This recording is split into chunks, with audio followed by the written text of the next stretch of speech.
Today's my birthday. And for the first time in years, I truly feel a glimmer of joy. Tessa, my wife, informed me a few days ago she wanted to make it special. That word resonated with me because she's never been the one to plan anything major for me. Normally, I'm the one remembering dates, booking restaurants, or picking out items she'd like. So when she announced she was holding a party at our place, I was caught off guard. She even decorated, blue and gold streamers hanging. From the ceiling, balloons tied to chairs, the works. She invited friends, some of my co-workers, even her boss, Darren, who I've only met a couple of times. It's a crowded house, vibrating with talk and music, and I can't help but think, maybe this is a turning point. Maybe after all these years of me trying to keep us solid, she's finally seeing me, not just the guy who pays the bills or fixes the leaky sink, but me, her husband. I let myself believe, just for a minute, that I'm not invisible to her anymore. The night passes on, and I'm starting to relax. People are laughing, clinking glasses, telling stories. I'm in the middle of talking to my pal Mark from work when Tessa claps her hands to gain everyone's attention. "Time for the cake," she proclaims, voice bright and playful. She disappears into the kitchen, and I feel a little jolt of expectation. A cake, for me. She's never baked anything in all the years we've been together. So this feels big. She comes back, holding it high, a wide smile on her face. Everyone whips out their phones to snap pictures. I lean in, ready to blow out the candles, and that's when I notice it. The icing, in big, bold letters. It spells out, "Congratulations, loser." The room erupts with laughter. Her buddies double over, clutching their sides. Darren snorts into his drink. Even Tessa's grinning, like she just delivered the funniest joke of the night. I freeze, looking at the words. The heat creeps up my neck. It's not a joke I'm in on. It's a punch, and I'm the target. I don't laugh. I don't even move, at first. The noise around me feels distant, like I'm underwater, watching them all cackle at my expense. My chest tightens, but I don't let it show. Instead, I push my chair back and stand up, slow, deliberate. The room quiets a little. Eyes turn to me, waiting for my reaction. I pick up my glass, the one I've been nursing all night, and raise it. "I'd like to make a toast," I say, my voice steady. Louder than I feel. They lean in, some still grinning, others looking unsure. "Thank all of you for being precisely who I always suspected you were." I pause, letting that sink in. A few smiles falter. To this party, so much thought put into it. I'll never forget it. Tessa's smirk fades. Her eyes narrow, like she's trying to figure out if I'm serious. I keep going. I look forward into the future, because I finally understand how to treat you the way you've treated me. I hold their gazes for a second longer, then set the glass down, a delicate clink. The air is thick now. Weird. But I don't care. I turn and walk out, past the streamers, past the half-eaten snacks, out the front door, into the night. No one stops me. I don't look back. The chilly air touches my face as I step.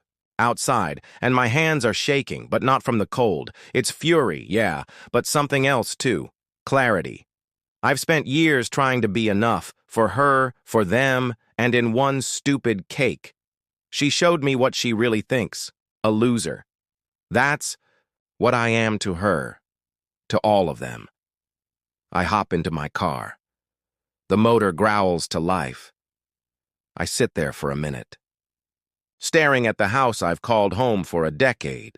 The lights are still on, shadows moving behind the curtains. They're probably laughing again, shrugging it off, assuring each other I'll get over it.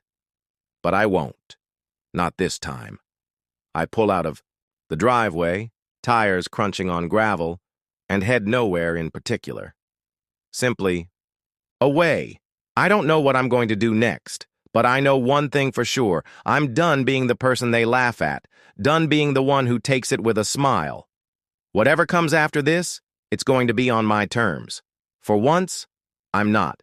The background noise, I'm the one walking away, and they're the ones who will have to deal with what that entails.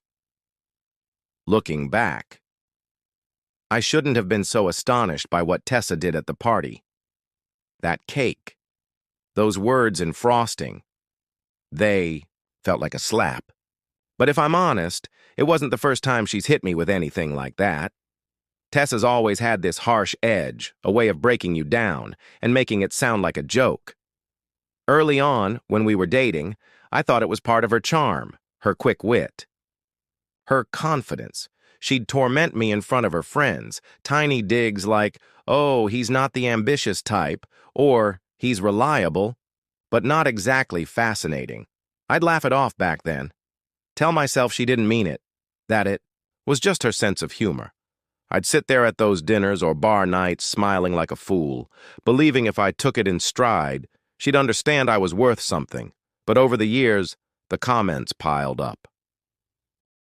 And I started to realize they weren't jokes. They were her truth, leaking out between silk skirts and fragrant giggles. And me? I simply kept taking it, like some loyal dog, hoping for a pat on the head that never came. I've spent our whole marriage trying to be the steady one, the guy who doesn't rock the boat. When we got together, Tessa was a whirlwind, beautiful, loud, full of big goals. She wanted to be someone, and I loved that about her.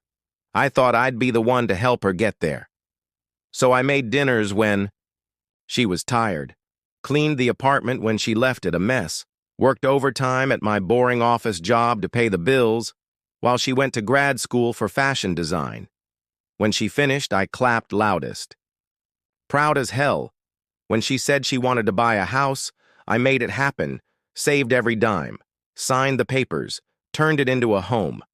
I thought that's what a husband does, creates the foundation, so she could shine. But somewhere along the way, I became furniture, the couch you sit on every day but never really notice, until it's gone. She'd thank me once in a while, short, preoccupied.